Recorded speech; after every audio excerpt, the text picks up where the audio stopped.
Last week, we started this series, Here I Am, and it's all about us hearing from God. We talk about this God who created the universe, this God who created everything, actually desires to speak to people.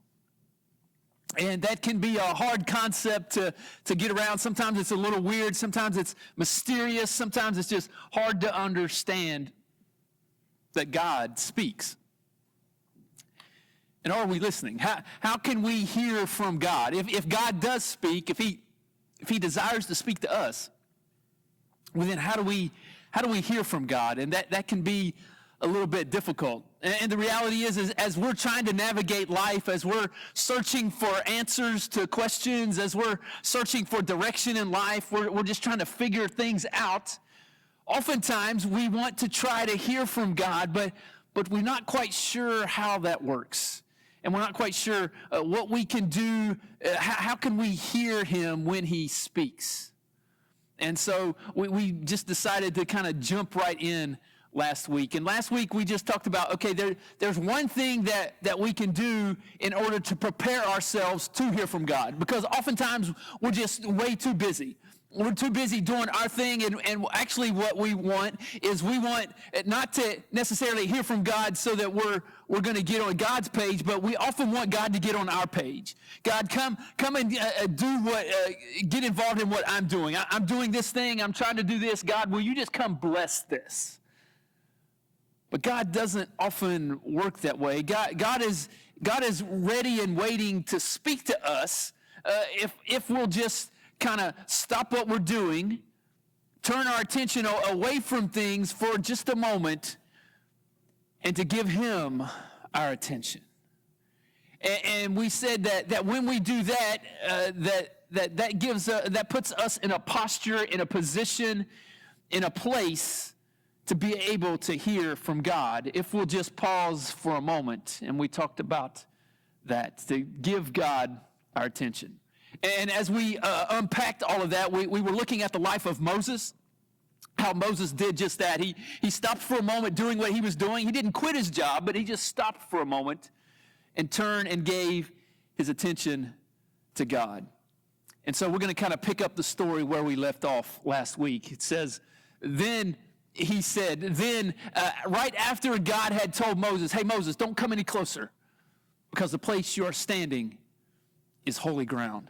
Right after that, then he said, I am the God of your father, the God of Abraham, the God of Isaac, and the God of Jacob. Now, at this point in the story, we don't know how much Moses knows about the God of Abraham, Isaac, and Jacob.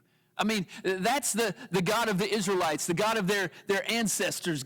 Moses doesn't necessarily know a whole lot about God, that God, at this point in his life. And so Moses is trying to figure all that out, and he's like, okay, well, that's who you are. And so Moses says, at this, Moses hid his face because he was afraid to look at God.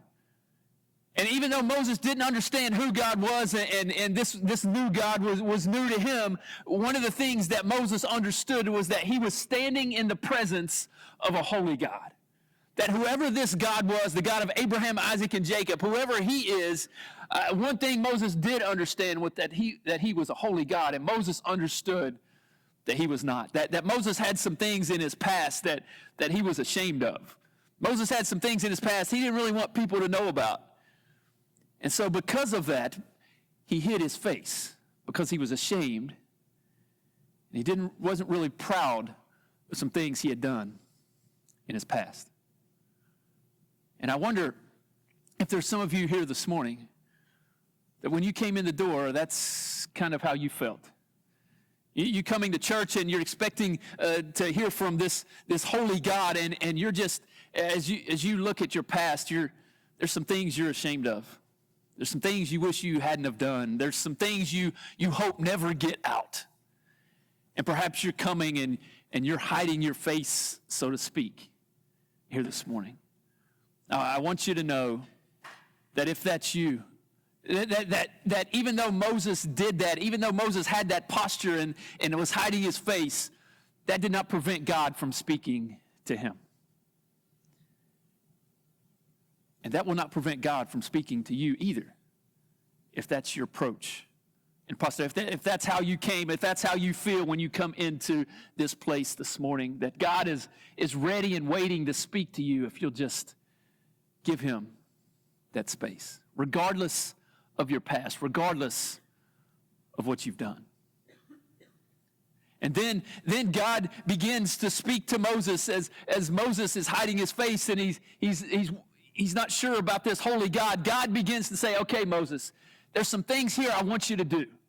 And he begins to go in and to tell Moses all of these things that he wants Moses to do. And Moses is trying to wrap his head around all of this. And God just continues on. And then God eventually says, so now, go. After all that I've just said, so now go. I am sending you to Pharaoh to bring my people, the Israelites, out of Egypt.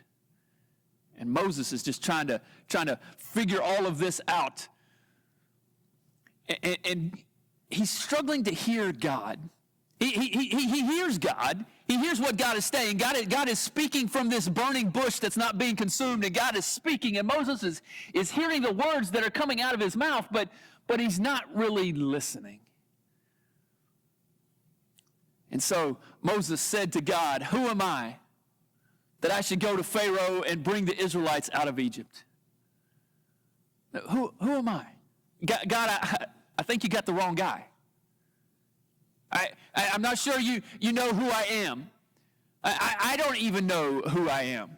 Because God, I'm not sure if you're aware of this, but let me just bring you up to speed because I was born a Hebrew, but I wasn't raised a Hebrew. I was raised as an Egyptian in the palace. And so theirs was my life. But then now I'm the son-in-law of a Midianite priest. And so God, I don't even know what family I belong to. Am I a Hebrew? Am I an Egyptian? Am I a Midianite? I have no idea who I am. God, I know you want me to do all this stuff, but who am I? Not only that, God, but I'm not sure if you're aware of this, but let me just go ahead and tell you that the reason why I left Egypt in the first place was because I murdered an Egyptian. And because I murdered an Egyptian slave master, the Pharaoh is actually out to get me. And so not only am I a murderer, but I'm a fugitive as well. And so if I go back to Pharaoh's actually trying to kill me. So I don't think that's a good idea.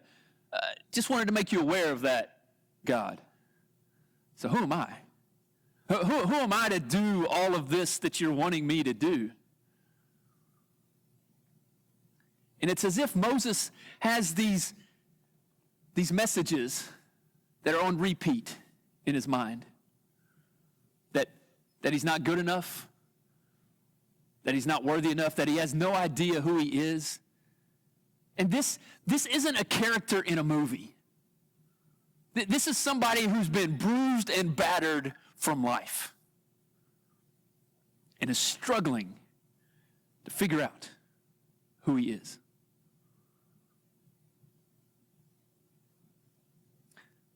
And I wonder if here today, maybe some of you are asking that same question. Who am I?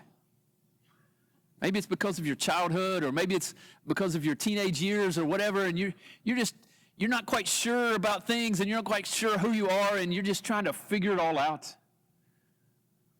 And because of that, you're struggling to hear from God because you're not quite sure who you are.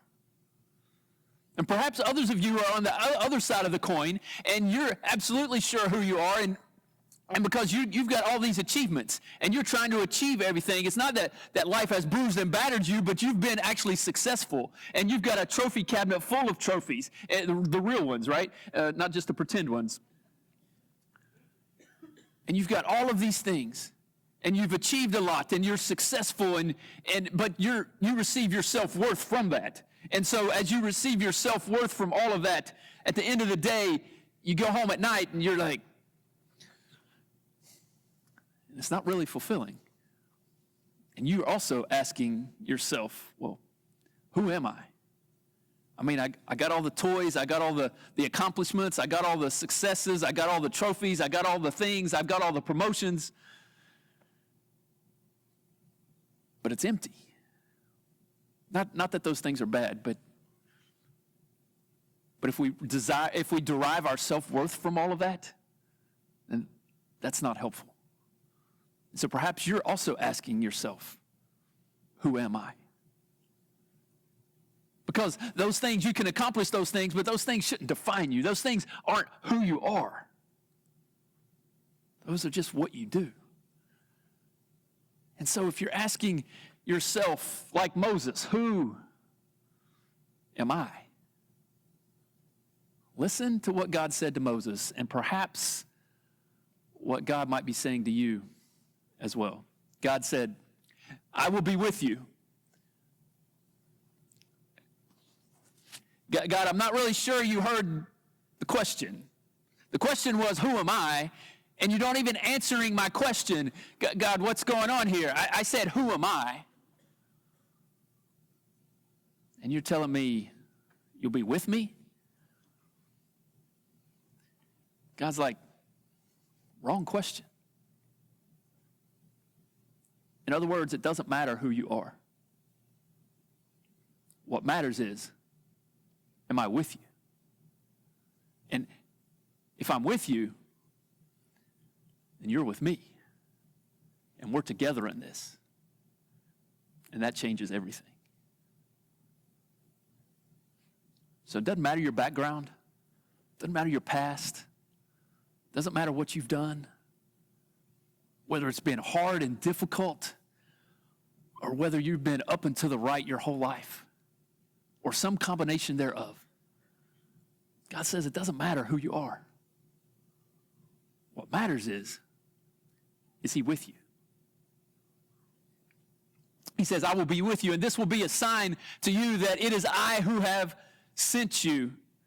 He says, when you have brought the people out of Egypt, you will worship God on this mountain. He says, when you have. In other words, this is already a done deal. Moses, are you with me or not? Because if you're with me, then this is a done deal. You will do this. You will accomplish this. You will bring the people out of Egypt, and you will come here to this very place and worship me on this mountain. Moses, are you with me?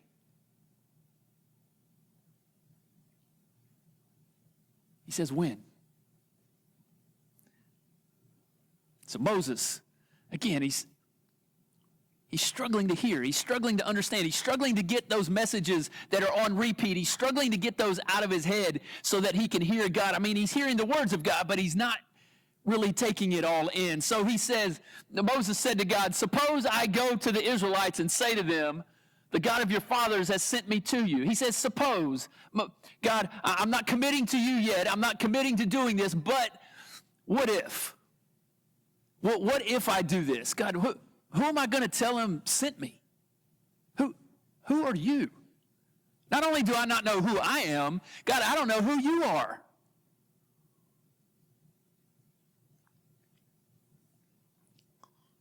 He says, what if they do this and they ask me, what is his name? Then what shall I tell them? God, I have no idea who you are. God said to Moses, I am who I am. That is what you are to say to the Israelites. I am has sent me to you.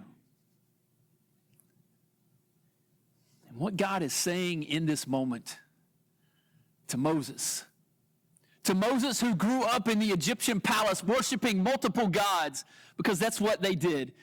Moses who would have heard who would have known all of that and experienced all of that. Now there's this holy God who's speaking to him from a burning bush, who's saying, I am, which means all the other gods you grew up worshiping are I am not.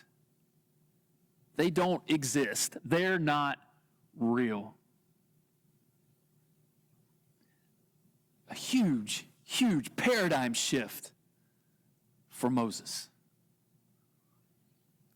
But God doesn't stop there. He continues. And God also said to Moses, say to the Israelites, the Lord, the God of your fathers, the God of Abraham, the God of Isaac, and the God of Jacob has sent me to you.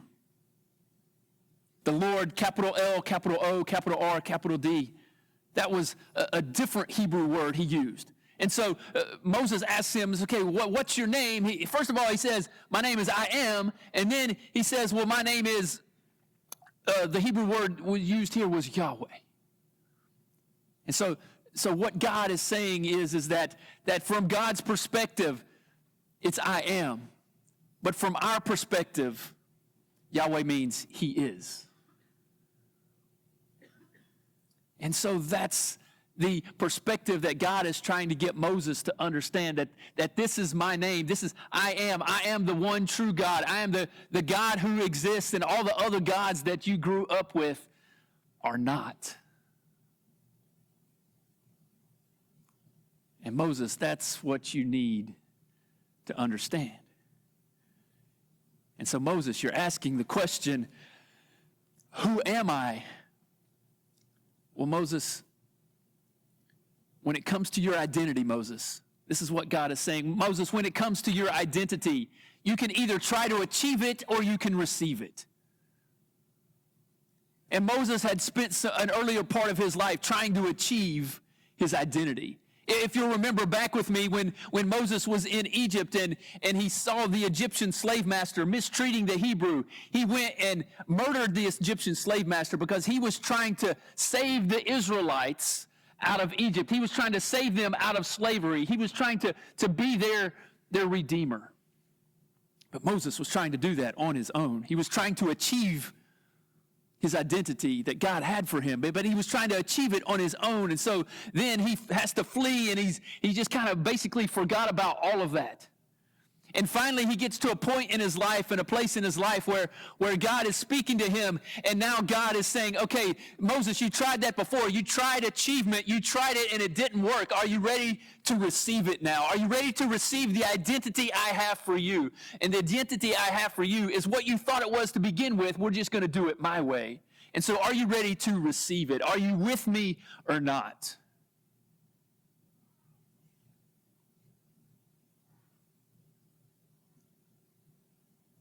And I think God is saying the same thing to you and to me.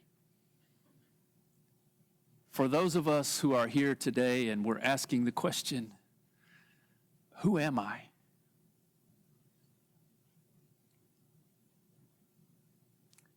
And even if we didn't come in the doors asking that, I think God is here today, and I think he's maybe saying to us, okay, when it comes to your identity, you can either try to achieve it or you can receive it. It's up to you. And you can go about your way, and you can go about life, and you can go about your business, and you can work hard and try to achieve your identity. Or you can receive the identity I have for you. Because I have a purpose for you. And I have a plan for you, and I want to use you to accomplish some things in this world. We're actually going to get to that next week, so we'll see you then. But for today, we're talking about identity. And are you ready to receive the identity that God has for you? For those of you who are followers of Jesus, not only did God promise to be with Moses, but God promises to be with you if you've decided to put your faith and trust in Jesus. And his promise to you is, I am with you, and you're mine, and we're in this together. And if you're here today and you're not a follower of Jesus, I just want you to know that this is what awaits you. This is what's in store for you. This is what's available to you if you only put your faith and trust in Jesus. God is over here in his burning bush. He's waiting for you. He's waiting for you to come and just say, okay, I want to put my faith and trust in you, and I'm ready to receive you. I'm ready to receive the identity you have for me. I'm ready to be on your team, and let's go get this together. So the question for you and for me is,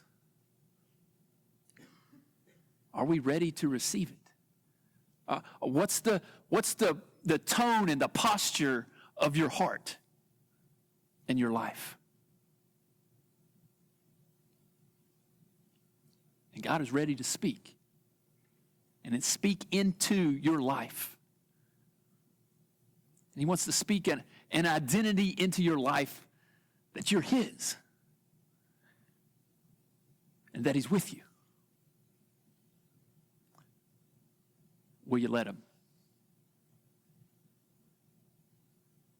Let's pray. Father, thank you so much, God, that you speak. God, I pray that you would help us to get to the point in our lives where we seek and receive our identity from you. God, I pray that you would